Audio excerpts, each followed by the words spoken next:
Welcome to This Week in East Brunswick. This week, area athletes honored John Emery, coach at East Brunswick High School for 35 years, and Mike Palumbi, athletic events coordinator and winner of the 1993 Distinguished American Award. Dozens of nonprofit organizations turned out for the 4th annual Community Day celebration at the Brunswick Square Mall. And the girls' basketball team claimed the Central Jersey Group 4 State Championship. These stories and more this week, including a summary of the town council meeting held Monday night, and information about how to get effective care for your pet on your pet doctor. But first, looking ahead to next week on Channel 8, Managing Menopause is the focus of Look Great, Feel Great, Monday morning at 10. Stories with a St. Patrick's Day theme follow at 10:30 on Stories from the Library. Tuesday night at 7:30, Paul Hansen tackles tax planning in 1993 on You and Your Money. At 8 o'clock, Judith Lebline visits Meyer's Toy Store for a look at the world of doll collecting on Exercise the Right Choice. Wednesday night at 7:30, it's Spotlight on Education with Superintendent of Schools Dr. John Kopko. And at 8 o'clock on 18, Laura Ivan explores the benefits and drawbacks of belonging to a clique with teenagers Todd Rich, Amy Karchanapi, and Michael Drulis, and psychologist Dr. Carol Funk. Thursday evening, This Week in East Brunswick returns at 7 and at 8 o'clock. And at 7:30, Steve Sackman investigates biofeedback training on Let's Talk Health. Check the community bulletin board for reruns throughout the week and for announcements of local government and school events. At the council meeting this week, the council authorized a contract with an Atlantic engineering firm, Heary International, for a master plan for a 104-acre aquatic park to be constructed at the site of the current community beach. Heary International, a professional corporation with extensive experience designing blue water aquatic facilities, will receive $20,000 for the project and will work with township engineer Richard Mazer. The lone no vote came from Councilman Joe Hudak, who was also the only one to vote against modifications which will enable the Recreation Parks and Community Services building on Dunham's Corner Road to meet ADA requirements. Mayor Ira Skowski commented on the necessity of the changes. I think there really are two alternatives here. It's the alternative to do the renovations for ADA as we're doing, or to put in an entirely new business, an entirely new building. I think that we've acted responsible and meeting the ADA requirements. And it's very easy. I've said this 100 times before. It's very easy for a councilman to vote no on everything because it's politically popular. Everybody loves it. It's in the newspapers that a councilman voted no. But to do the responsible thing is what's right. And we have to do this unless you come up with another alternative, Mr. Hudak, which I don't think there is another alternative. The right way to go on this is to have renovations for ADA. There are no other alternatives. Improvements permitting accessibility to people with disabilities will also be made to the Camp Daisy Carriage House, the Senior Center, the library, and the Public Safety and Municipal Building. Having heard complaints from residents concerning security of vehicles hauled by local wreckers, the council tabled a resolution authorizing issuance of wrecker's license for 4 weeks. Also at the meeting, Mayor Oskowski proclaimed March Mental Retardation Awareness Month. Whereas mental retardation is a condition which today affects more than 6 million American children and adults and their families, and whereas public awareness and understanding are the most effective means of alleviating the serious problems associated with mental retardation, and whereas the potential for the Middlesex County citizens with mental retardation and other developmentally disabilities to function more independently and productively must be fostered within the community which they live, and whereas the 600 members of the Association for Retarded Citizens Raritan Valley Chapter join with 160,000 ARC members nationwide in rededicating their efforts to the care, support, and advancement of all citizens with mental retardation. And whereas the President of the United States, the Governor of the State of New Jersey, and the Middlesex County Board of Chosen Freeholders have recognized March as Mental Retardation Awareness Month with proclamations. Now therefore be proclaimed that I, Ira Oskowski, Mayor of the Township of East Brunswick, do hereby proclaim March 1993 Mental Retardation Awareness Month in East Brunswick, and urge all citizens to support the efforts of the Association for Retarded Citizens, Middlesex County Chapter, and other organizations towards enabling people with mental retardation and other developmental disabilities to have productive and independent lives. Thank you. Thank you. Thank you.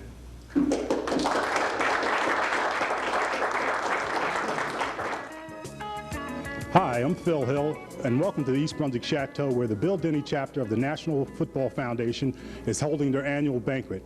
As they always do, they will be honoring the Middlesex County Scholar Athletes, and additionally, they'll be honoring two of East Brunswick's finest public servants, East Brunswick High School, John Emery, and Mike Plumby. John Emery was the recipient of an award which recognized 35 years of service at East Brunswick High School, whereas Mike Plumby received the Distinguished American Award. John, again, congratulations on receiving the Coaches Award here tonight. Just how many years has it been, John, at East Brunswick? Well, thank you very much. At East Brunswick, it's been 35 years. I was at Freehold for 1 year, and the last 35 I was at East Brunswick High School. I see, great. One of the things I remember, and they talked about tonight, the fact that you bleed East Brunswick green, and I think anyone that knows anything about East Brunswick sports know that you epitomize East Brunswick sports. I remember years ago when I played for South River, when we thought of East Brunswick, we pretty much thought of you, the guy with the crew cut. The guy with the crew cut that was always on the sidelines there, and I remember that well. I want to ask you about, you've seen a lot of players come through. I remember when Dave Wall played for you, yeah. But do you have any special players or special moments? Well, you can appreciate how hard it is to go over the 35 years and the 19 of which I coached basketball, but to try and answer and you know, pick out some of those players. I can remember the first years very vividly when we had our basketball team with Scup, Billy Groover, Howie Ducey, Joey Dobrinsky, and George Pressler. I mean, that starting five was there for 2 or 3 years, and we were very successful. And then, you know, jumping ahead, because you equate success the year that we had in '72 with John Walling, the younger Groover, Jackie Groover, Mike McSween, John Zimmerman, and Bobby Ryan. And I mean, those were the starters. Of course, there were subs in all those teams who played a big part. The Wool years were great, and then in football, of course, we had Forte years. The last few years have been exciting too. Win or lose, winning years stick out.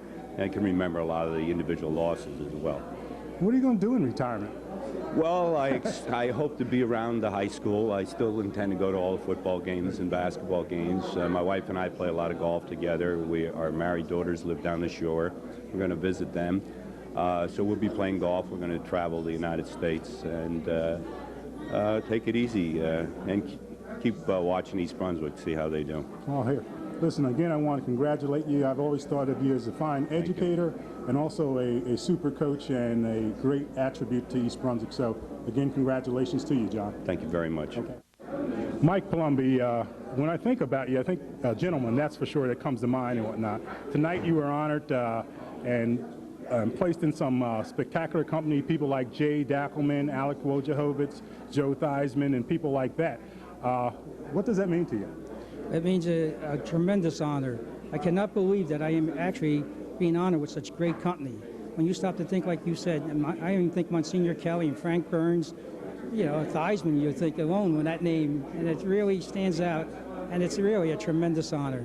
I'm really proud of it, and my whole family is proud of it. I remember back in October when I spoke to you, you said, and I said, Mike, you're not really going to retire, and you insisted that you were, and at that time you told me you want to spend time with your 3 grandchildren. Now, has that happened? Yes, it has. In fact, as much as possible. I really didn't want to retire in October, but it just with the grandchildren, I had more time with it. As you know, the hours I was spending at East Brunswick High School, it was enjoyable. As long as it's with students and as long with the players and all, it's something I just enjoy doing. And Will Caitlin is tremendous. She is really a cutie. We take care of her.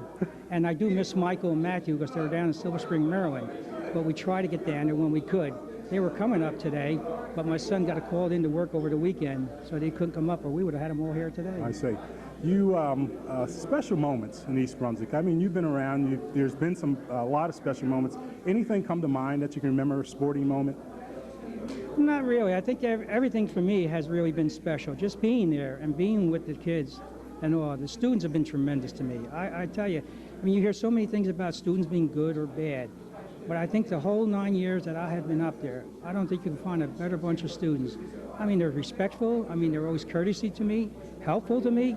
I couldn't even carry a package from the office back to my own office without somebody wanting to help me, you know. I don't know if it was my age, but I think it was more them just being very helpful, because this, what you give to them, I think you get back in return. I see. You mentioned your wife earlier. That's very important to you. 44 years, is it? 44 years, going to be 45 years this year. That's just fantastic. And I can't imagine what she had to go through, because with me officiating basketball those years when we first had our 3 children, you know, Don, Dave, and Michelle, she actually carried a whole load because I was away. I had a schedule that was unbelievable, including this not to be where Saturdays and Sundays where I wasn't home. So she gets credit. They're all 3 of them are doing a tremendous outside, you know, with their activities and on. Don is the Deputy Attorney General now. Dave used to be a Washington correspondent, now is Vice President of Marketing and Communication with Riggs Bank in Washington. And Michelle works with Eric Weinberg over in New Brunswick as a secretary, you know, and they're all tremendous, but their grandchildren is the best of. Well, fantastic. Acorns don't fall far from the tree, Mike Palumbi. You are a distinguished American in my eyes. You've always been a gentleman, and you are Mr. East Brunswick, and I want to congratulate you for receiving such a great honor today. I would like to thank you very much, Phil. Working with you and John and Channel 8 these past few years have been really a thrill for me, too, because you guys have always made my work easier. And I want to thank you very much. Well, thank you, and congratulations again. Thanks a lot. Okay. Among the Bill Denny Scholar athletes was East Brunswick High School senior Nick Szymanski, who was one of the privileged few to receive recognition by the foundation for his athletic and academic achievements. It's opening night, and hundreds of people are lined up around the JCPenney court of the Brunswick Square Mall. You can hear them talking among themselves about how early they arrived to have first shot at over 40,000 books in 30 categories. They start to reminisce about past years, where they were in line, what great treasures they found, and what an experience the whole thing is. Hi, I'm Josephine Fiamingo, and I'd like to talk to you about the East Brunswick Friends of the Library's 19th Annual Bargain Book Sale. This year, the book sale starts on March 15th from 7 to 9 p.m. and continues throughout the week from March 16th to the 21st at the Brunswick Square Mall during mall hours. Attendees who are not Friends members will be asked to pay a $1 admission fee on the first night only. Youth Services librarians will present story readings for children on March 17th and 18th at 7 and 7:30 p.m. In addition to the thousands of books, there will be video cassettes, audio cassettes, computer software, and records for sale. Prices start at 50 cents and proceeds will benefit the library. So, what number will you be in line this year, and what stories will you swap? Well, it's telling me that things are not the same. Not a cloud in the sky, not the sun in my eyes, and I won't be surprised. I'm a man of left and weave the income on top of the world, looking down on creation. Swing that girl right there in your promised day. Not the sound of the sky in the world. Your love's put me at the top of the world. Here we go, head couples promenade, go halfway. Side couples do the right and left through. Side couples square through the four. Four-handed do all the way. Did a right or left through. Now veer to the left. Do a wheel and feel the face that pair. Swing that corner further than right. Hi everyone, I'm Karen Burke, manager of East Brunswick Division of Recreation, and we're here today at the East Brunswick Mall celebrating, and I say that with tongue-in-cheek because we're having a good time, the 4th Annual Community Day. And with me is Jay Greb. She's a rec supervisor who kind of has put this all together. So Jay, tell us a little bit, how much has this grown in the last 4 years? Well, I've only been here, this is my 3rd Community Day. This is the 4th annual. The first one I did had about 28 tables. Last year had about 33. This year we have 48 tables of community organizations here, so it's grown quite a bit, I'd say. I would say so. And I might say that we're at max. I don't think we can fit one more table in here. Not another. But it's a great day. And Jay, just a quick overview. Tell everybody what we do here, about the entertainment, and about a few of the groups that, why don't we do this first? Talk about the entertainment, which starts in about 3 minutes, so we have to get going. Yeah, okay, we like to have entertainers here from groups that people can join and show off their skills, their talents, or learn a talent. Our first group today is the Crazy Eights and the Merry Eights, which are two different age groups of square dancers, both associated with the 4-H Club. After that, we have our aerobics teachers from the Division of Recreation showing off a little of their skills and showing how easy it can be to stay in shape and how much fun. That means we want you to take off those little extra inches before springtime and bathing suit time, folks.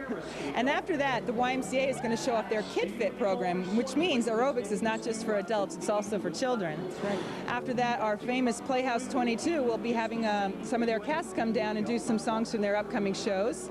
And after that, we'll have the Crystal Cloggers, which are another group close to the 4-H. After that, we have the Calvary Chapel Tour Band, they're a local church, and their rap group called Project. And after that, we have the Deans of Harmony, a local barbershop quartet and chorus, actually, for men. After that, we finish off with the Mid-Jersey Chinese School Dancers. And I might say that the Deans of Harmony have been here for all 4 years, and there's several groups that have been here for 4 years. We have programs here that you can obtain information on the Alliance for Alcohol and Drug Abuse is here, the prevention of, I should say. You could go down and get information on senior citizens. There's the Republican and Democratic groups here. There's people from the legislators here.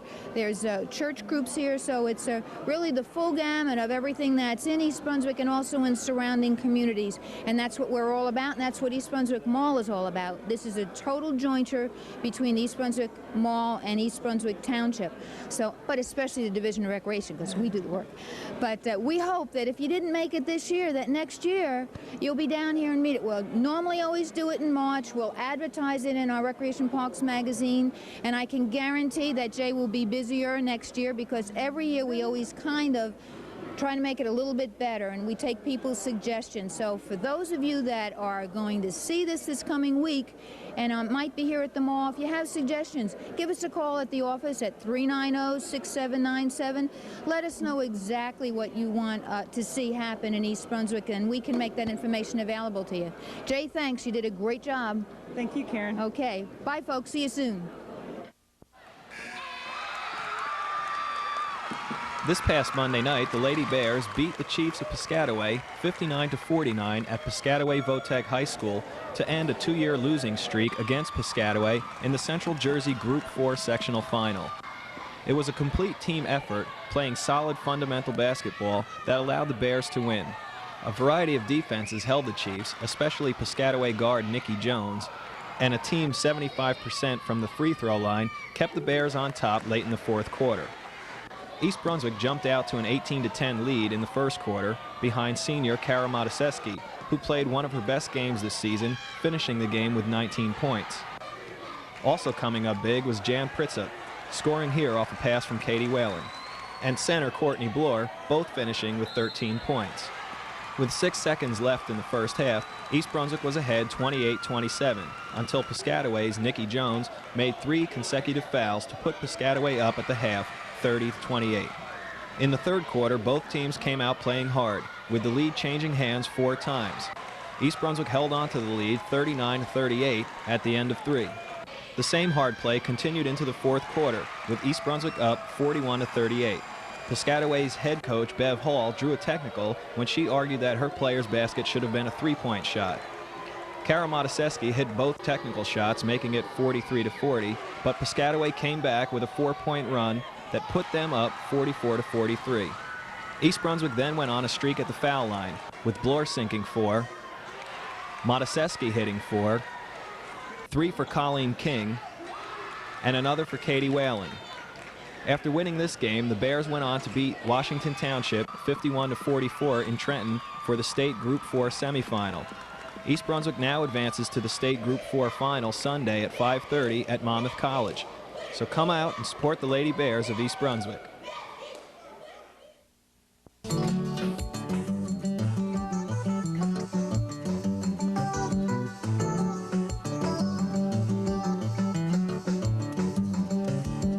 Hi, welcome back once again to Your Pet Doctor. I'm Dolly Vaster, your host, and my co-host is... I'm Dr. Brian Johnson from the Cranberry Veterinary Hospital in East Brunswick. Yes, and we're going to continue our discussion from last week on the client-doctor, doctor-client relationship. Last week we worked on the client relationship. So what about it from the doctor's angle? Does some of this overlap? There's a great deal of similarity, but I'm going to put the emphasis on what the doctor wants rather than what the client wants. We'll be dealing with similar subjects, but I'm going to try to give you a different slant on it. Okay. We talked about honesty last week. Mm-hmm. It's very important. I can only get my information as a veterinarian by what you give me. Sometimes the client will delete or they'll avoid a question. If I ask you, is it possible the dog got a hold of any type of diet tablets? People will come back and say, well, I don't use them, which is not really the answer because someone else in the house might. Or, is there any possibility that the dog could have gotten into alcohol? Well, I don't drink, which is not really the answer. Was someone else, was there a party? People will sometimes do this if they don't want to give information which is going to incriminate them. But see, incrimination is the wrong word. I'm here to help the dog. Try to answer the question as accurately as you can. Don't go off on tangents. And if you can come up with certain facts, this is extremely helpful. If you can give me the history as accurately as possible, give me your impressions, but don't give me the answers before we ask for them. Otherwise, it's impossible to put something together. The best thing is be as honest and direct as possible, because it's only from the building of your information that we know where to go. Okay, following that line and what we were talking about earlier, you were saying that when you diagnose a dog, they really do talk to you, because I had said that in my mind always the veterinarian was a wonderful diagnostician, and you said... I agree. Of course. No, but true, seriously. But you said they really do talk to you or tell you in their own way. In what way? How? If a dog is sore. Now, I can't say to you what part of your body hurts, but I can take the dog, and by manipulating him, dog, cat, bird, he will look at me in a certain way. Well, he's telling me by manipulating a certain part of the body, I can tell what's sore. If you palpate the abdomen and you feel pain, he will elicit a reaction. If we want to test them for blindness, I can take a piece of cotton, drop it in front of him, which makes no noise. The normal dog will look right at it. So there are 100 ways that the animal talks to you or communicates with you without using our language. Would you say to diagnose an animal's condition is really a lot more intense than going into almost a regular doctor's office?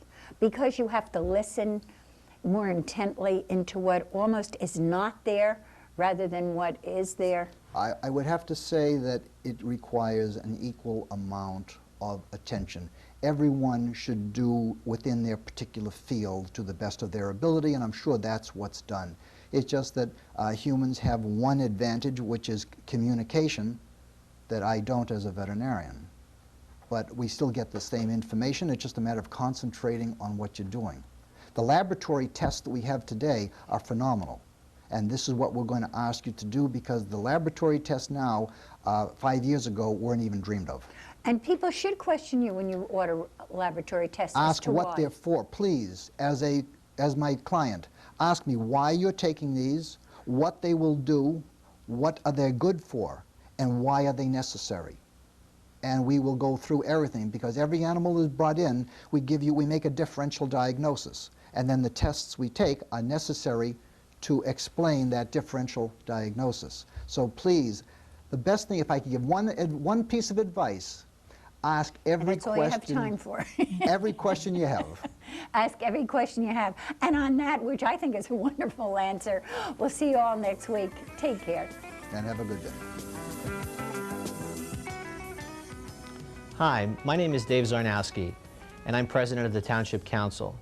Like many people in this town, I'm a commuter and use suburban transit to commute to my place of business in Manhattan.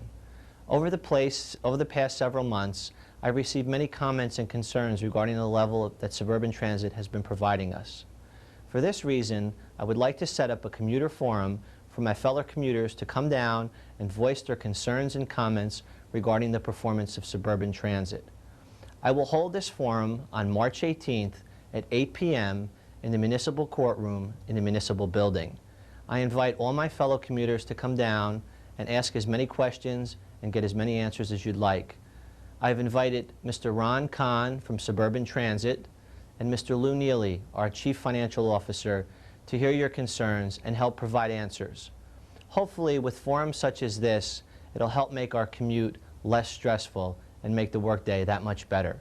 I hope to see you all on the 18th. Thank you.